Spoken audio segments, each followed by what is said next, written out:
सर्वप्रथमे अमर आत्मार शांति पे प्रार्थना करी जो नीति आदर्श अच्छी जोटा से सब बेले कहते से क्या ओडिशा रे गरीब होइकी रहीदेवे से शेष निश्वास पर्यंत ओडिशावासी लड़ी देश लड़ी आगामी दिन में आप देखिपारे माननीय मुख्यमंत्री श्री नवीन पट्टनायक नेतृत्व में आज गाँ गाँव गोटे सहर रूपांतरण होची मंदिर रूपांतरीकरण होची गोटे गरीब माँ हॉस्पिटल जाइए 10 लाख फ्री चिकित्सा पाई पाउची यह होची तांकर विजन यह स्वप्न निश्चित भाव में आगामी दिन में भी गोटे गर्व विजु परिवार सदस्य हिसाब से आदर्श प्रेरणा को आम एमती सब बजाय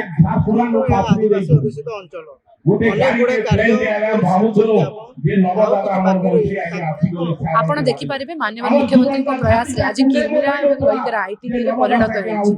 हो गोटे स्पेशल डेवलपमेंट काउंसिल गोटे डिपार्टमेंट जहाँ फल हजार हजार कोटी कोटी राशि आसूँ डेवलपमेंट मोर आशा और विश्वास अच्छी माननीय मुख्यमंत्री नेतृत्व में सब वर्ग लोक को आग को लेकिन जी आम झारसुगुड़ा सब ओडिशा नंबर 1 निर्वाचन मंडल में परिणत कर।